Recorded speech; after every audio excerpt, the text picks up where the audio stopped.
Prosecutors charged 2 correctional officers with ignoring their duties and sleeping on the job when they should have been keeping high-profile accused pedophile Jeffrey Epstein under watch. The guards were only 15 feet away from Epstein's cell the night he died. Epstein was found dead on August 10th. The Metropolitan Corrections Center, where Epstein was housed, has suffered from short staffing and budget cuts that have plagued Bureau of Prisons facilities around the country. Attorney General William Barr previously said investigators found irregularities at the MCC, which has housed notorious terrorists and drug kingpins. Meanwhile, under questioning by GOP Senator Lindsey Graham, the Bureau of Prisons chief, Kathleen Hawks Sawyer, told the Judiciary Committee that the FBI and a Department of Justice watchdog were investigating Epstein's death. In my opening statement, I wanted to talk about the death of Mr. Epstein. Do you concur with the opinion that it was a suicide?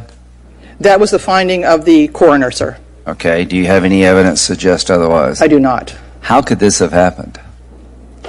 Unfortunately, sir, the death and the whole situation is still under the investigation of the FBI and the Inspector General's office, and I'm really not at liberty to discuss specifics of this case. I can discuss issues around institutional operations, but I can't specifically talk about that particular issue. Okay. With a case this high profile, there's got to be either major malfunction of the system or a criminal enterprise at foot to allow this to happen. So are you looking at both? Is the FBI looking at both? If the FBI is involved, then they are looking at criminal enterprise, yes. Do we have people in custody today of this high-profile nature? Have we done anything to adjust since Mr. Epstein's death? Sir, we take every inmate's life very seriously in the Bureau of Prisons. A high-profile inmate is no more important or significant in terms of our operations than just the average inmate that comes our way. When I mean high-profile, somebody's on a suicide watch. I would like to explain our suicide watch system, if I may. I can't talk specifically about Epstein, but we have different tiers of response if we identify an inmate who appears to be having suicidal thinking. And I came into the Bureau as a psychologist. I worked with lots of suicidal inmates. I was warden in our psychiatric facility in Butner, and I know how difficult it is to always be able to predict who is suicidal and who is not. But once an inmate is identified as potentially suicidal, we have a suicide watch operation that we can place them in. It's a very stark, very difficult setting where everything is stripped from the room except a mattress. They get a coarse gown-like to wear that cannot be twisted in any way that they could hang themselves from it. They have one mattress and one blanket, and they are watched constantly. There's nothing else in that room. Was Mr. Epstein on suicide watch? Yes, he was. However, the average time on suicide watch is only about 24 hours because it is such a stark and actually depressing situation. We then can move them to another tier of observation, which is called psychological observation. Did that happen in this case? I can't speak specifically, but I am sharing this with you so that you understand our procedure, sir. They then can move to another tier, which is psychological observation, where they get their clothes back. They're in a more normalized setting. They are watched and scrutinized every moment of the day, but that is a much more normal environment. Do they have roommates? I'm sorry, sir? Do they have roommates? No, they do not when they're on psychological observation because they're being watched continuously. Did Mr. Epstein have a roommate when he allegedly committed suicide? No, he did not. Okay. Good. They move into psychological observation. Psychologists see them routinely, interview them repeatedly, and once it's determined that the threat of suicide seems to have passed, then that inmate can be returned back to open population. Well, clearly it didn't work here, so we await the report because all the victims of Mr. Epstein have to have their heart ripped out. And that's a Bureau of Prisons Director Kathleen Hawks Sawyer being interviewed by Senator Lindsey Graham. Earlier this week in Los Angeles, a woman named Jane Doe 15 appeared alongside lawyer Gloria Allred at a press conference. She's suing Jeffrey Epstein's estate, claiming the sex offender took her sexual innocence. Jeffrey Epstein started his targeted grooming and manipulation of me as a child when I was in New York City for a school trip. I first came into contact with an assistant of Epstein's while on a high school drama club field trip to New York City. I was invited to his home. There, his assistant took a photo of me and then later reached out to me inviting me to Epstein's ranch. I only knew Jeffrey Epstein for 5 days. During a trip to Zorro Ranch, his massive compound surrounded by government land in the New Mexico desert. Epstein took my sexual innocence in front of a wall of framed photographs of him shaking hands and smiling with celebrities and political leaders. I was only 15 years old. After, he wanted to talk with me about what had just been my first sexual experience and directed me to take time to myself that night to cry. He said that would be beneficial to my growth. After this, we had a long talk about my future goals. I told him that I wanted to go to college to study biochemistry. He said that he wanted to give me money for college.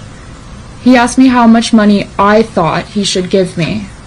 At 15 years old, living in northern Michigan with my mother, stepfather, and grandfather, I had no idea how to respond to a billionaire who had just raped me. Jane Doe 15 speaking earlier this week. Federal prosecutors also said Tuesday that Epstein was alone in his cell the night he allegedly hung himself with a bedsheet, but forensic pathologist Dr. Michael Baden revealed Epstein's body bore telltale signs of homicide, despite the official ruling that he had killed himself. Baden, a former New York City medical examiner, attended the autopsy for the Epstein family. He says he's not convinced Epstein killed himself in an exclusive interview with WBAI. At the time of the autopsy, the medical examiner doing the autopsy did not say suicide. The death certificate said pending further studies, that more information was needed, and I agreed with that more information was needed, that the autopsy findings alone does not establish a suicide. You're the expert. Tell us what we need to know about that if we're not experts at this. Depending on how the hanging, usually in most hangings there is compression of the neck and carotid arteries at each side of the neck, and the person dies without any fractures in the bones of the neck, the hyoid bone and the larynx, the thyroid cartilage in particular. But in a small percentage, that one can get a fracture, a hyoid bone, or a thyroid cartilage, which is unusual to begin with in a hanging. In this instance, there were 3 fractures, 2 in the thyroid cartilage, the Adam's apple, and 1 in the hyoid bone, which gave me the opinion that the possibility of a homicidal ligature strangulation had to be investigated, more information obtained. The FBI says they are investigating. The FBI results, and they had new results come out today, largely has to do with the security issues.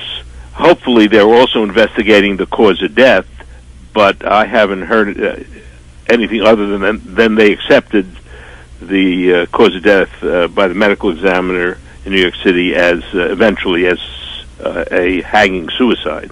You've done a lot of criminal cases, sir. Looking at this, do you think this was done by a professional or by a raging person or by accident? I can't tell that. I think that the findings of the neck injuries and the ligature finding are more suggestive of strangulation than of suicidal hanging, but that has to be investigated further, and more information has to be released that hasn't been released yet about how he was found, where was the ligature, what kind of ligature was it when he was found, and how was his body positioned when it was found. That hasn't been released yet. A ligature is what was used to choke him. A ligature, it would be something that's used to compress the neck. Yes, a rope or a belt or even a torn sheet could be. And the ligature in this, if it was a suicide, was a torn sheet. But that has to be further looked into. Okay, very good. The more I learn, the more mysterious it gets. Let me is this, in your just last question, in your long career doing this kind of work, is this an unusual case, or have you seen this before? Yes, it is an unusual case, because normally the injuries aren't that severe in the neck from a suicide, and normally the body is viewed while still at the scene of death. There's an issue here why the body was removed, and that interferes with a full forensic examination. Is prison a dangerous place to be if people have a price on your head? Yes. I'll leave it at that. Thank you very much. Anything you'd like to add? No, just good to talk to you, and I've been a a long-term BAI fan. So Cool. Thank you. Appreciate that. We're back on. All right. Thank you very much. Forensic pathologist Dr. Michael Baden speaking exclusively with WBAI.